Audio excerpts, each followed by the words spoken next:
재수술 상담을 오셔가지고서는 이거는 의사가 뭘 잘못했는지 봐달라 라고 얘기를 하시는데, 나중에 가서 보형물이 막 이상하게 움직여버리는 경우들이 늘 생길 수 있는 게 보형물 수술이에요. 코도 마찬가지고 가슴도 마찬가지인데,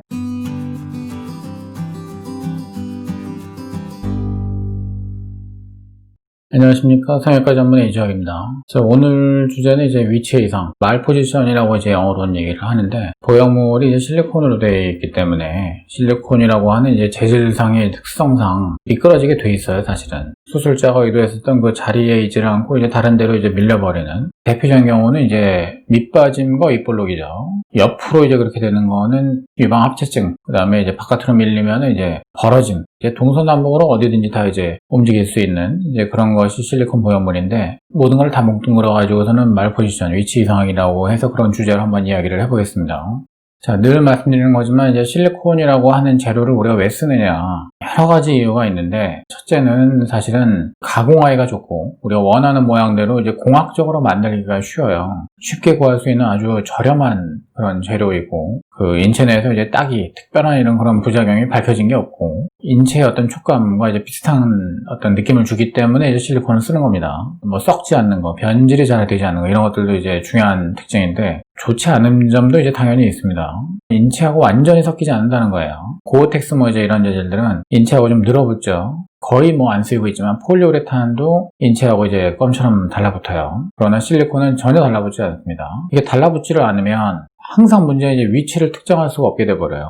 일로 절로 움직일 수 있는 이제 그런 위험성이 있기 때문에 그 자리에 좀 그냥 있어라 라고 하는 의미에서 텍스처링 기법이 이제 또 발전했던 거죠. 1983년, 4년 요 정도의 텍스처링을 엘러간에서 처음으로 이제 개발한 건데, 그렇게 오톨도톨한 표면을 만든 이유는 그것이 살하고 달라붙어서 그 유착이 되는 상태로 그냥 거기 있어라 라고 하는 그런 의도가 있었던 거죠. 근데 이제 그것이 나중에 보면 이제 구축을 또 이제 줄이는데 역할이 있다라고 하는 논문들이 여러 개 발표가 되면서, 텍스처링이 이제 특히 근육 위쪽에 이제 임플란트가 들어갈 때 구축률을 낮춘다, 이제 이런 이야기들을 갖다 많은 의사들이 했었던 것인데, 여전히 또 이제 그렇지 않다고 생각하는 의사들이 많이 있어요. 일단 지금 현재로서는 이 텍스처링 공법이라고 하는 것 자체는 완전히 실패라고 우리가 이제 생각하고 있습니다. 그래서 현재 우리들이 마음대로 쓸 수 있는 거는 이렇게 유착이 되지 않는 표면이 맨들맨들한 이제 그런 보형물들, 스무스 보형물들이죠. 스무스 쉘을 가진 보형물들. 텍스처링은 림프종의 우려 때문에 지금 결국은 사용 금지가 된 건데, 스무스는 우리가 멀쩡하게 쓰고 있는 이유가 얘네는 림프종하고는 아무 상관이 없다라고 하는 것이 지금 데이터상으로 완전히 밝혀진 상태와 마찬가지이기 때문에 스무스를 마음대로 쓰는 거예요. 벨라겔은 지금 또 이제 다른 문제로 판금이 들어갔지만 이제 스무스 파인이다, 또 뭐 실크 서피스다, 뭐 벨벳 서피스다, 뭐 이제 이런 것들. 요즘은 또 마이크로 텍스처란 말을 잘 안 쓰고 잘디한 뭐 이제 그런 돌기들을 가지고 있는 그런 것들인데, 그거는 사실 스무스 쪽이라고 봐야죠. 이제 텍스처링 쪽이 가깝다고 보면은 얘네는 판매 금지당합니다. 결국은 우리가 손에 들고 현재 쓸 수 있는 거는 표면이 매끈한 이제 그런 보형물들이, 그런 모든 보형물들은 움직여요. 움직일 수가 있어요. 만약에 뭐 이제 300C짜리 우리가 집어넣었다라고 하면은 그 보형물의 이제 사이즈에 딱 맞는, 그 표면적에 딱 맞을 정도로만 포켓을 구성해서 그 공간에다가 보형물을 딱 집어넣고 끝냈다. 자, 수술은 물론 이제 그렇게 합니다. 자, 문제는 그렇게 딱 하고서 이제 나왔는데 시간이 한 석 달, 뭐 6개월, 9개월 이렇게 지나고 보니까 저거 처음에 제대로 들어가 있었는데 지금은 딴 데로 흘러갔네, 밑으로 내려갔네, 위로 올라왔네, 이제 이런 일이 생긴단 말이죠.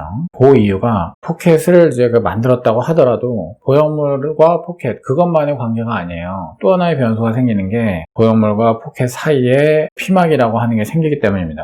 그 피막이 생길 때 어떤 형태로 어떻게 이제 생겨야 될지를 우리가 그거를 컨트롤할 수가 없어요. 수술하는 의사는 강리 끝내고 보형물을 집어넣고 나오기 때문에 이 피막이 형성이 되는 데는 아무리 짧아도 한 달 이상이 이제 걸리거든요. 그 다음에 또 성숙기간을 거치고 또 인생의 썰이 계속 변해요. 이런 피막이 어떤 형태로 생기느냐에 따라서 비로소 이제 보형물이 하우징이 끝난다고 봐요. 여기에는 이제 사실 이제 의사가 이제 그 조절할 수 없는, 의사가 마음대로 이제 그 컨트롤할 수 없는 이제 그런 힘이 이제 작동을 하는 거죠. 수술이 끝난 바로 그 즉시서부터. 그거는 이제 결국 환자의 면역 반응이에요.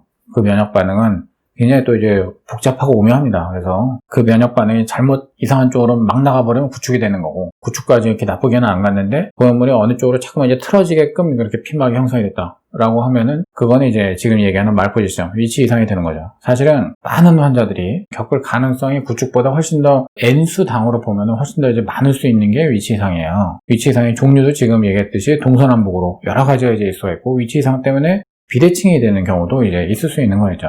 자, 여기서 뭐 이제 한 가지만 좀 더 중요한 부분을 갖다가 좀 말씀드리자면, 본인 스스로 이 보형물의 위치가 이제 잘 된 건지 잘못된 건지 모르겠는 경우들이 사실은 많아요. 위치는 뭘로 특정하느냐면은, 자, 유두의 위치를 봐야 돼요. 거울 앞에 딱 서가지고 가슴이 이제 둥글잖아요.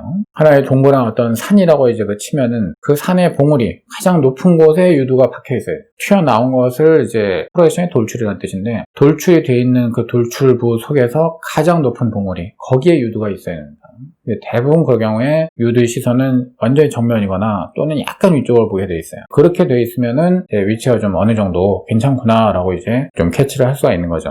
그리고 지금 피막의 형성 자체가 위치 예상의 원인이 될 수 있다고 말씀드렸지만은, 그것만이 이제 위치를 갖다가 결정하는 게 아니에요. 또 굉장히 여러 가지 요인들이 관여하게 돼요.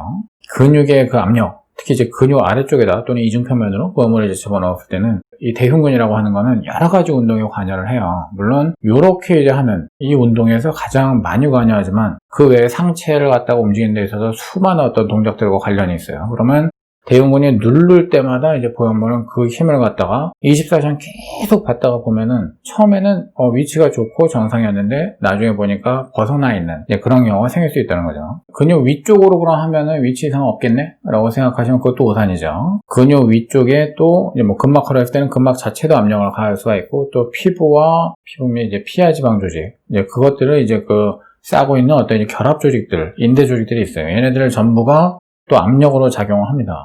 그 압력이 어느 한쪽으로 불균형적으로 작용을 할 때, 그때 보형물의 포지션이 이동할 수 있는 가능성이 생긴 거죠. 여러 가지 요인들이 관여하는 것이 위치 이상, 말포지션이라고 하는 이제 부작용인데, 수술하면서 의사가 가장 신경 써야 되는 거는 보형물에 들어갈 수 있는 하우징 공간을 다 만들어 놨으면 손으로 이렇게 해서 이거는 지금 압력이 여기하고 저기하고 불균형적이지 않구나 라고 하는 거를 반드시 확인을 해줘야 돼요. 이쪽은 압력이 굉장히 세고 이쪽은 압력이 아주 작고, 자, 이러면은 당연히 물리학의 법칙에 의해서 압력이 높은 쪽에서 낮은 쪽으로 이 물건은 자꾸 이동하게 돼 있어요.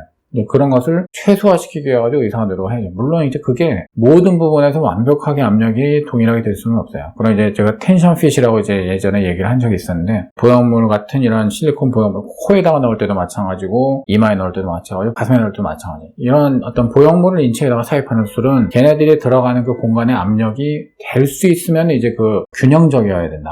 서로가 불균형적이면은 반드시 틀어지게 돼 있다. 시간이 지나면서 이제 이런 부분을 예전에도 말씀드린 적이 있고, 오늘 말씀드린 거에 있어서도 이제 의사가 가장 신경 써야 되는 거는 사실 그 부분이에요.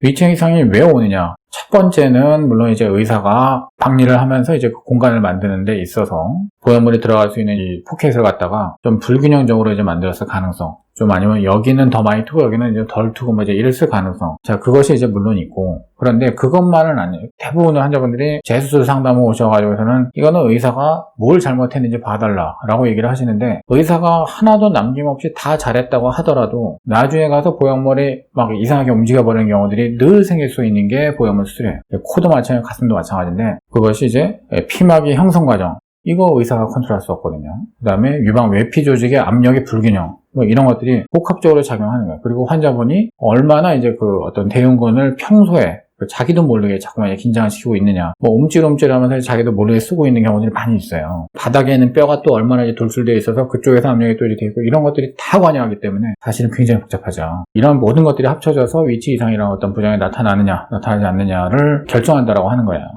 봉지가 이렇게 오래 물건 담아 넣으면 이제 늘어나듯이 시간이 지나가면 유방 하부 쪽이 이렇게 더 스트레칭이 될 수가 있어요.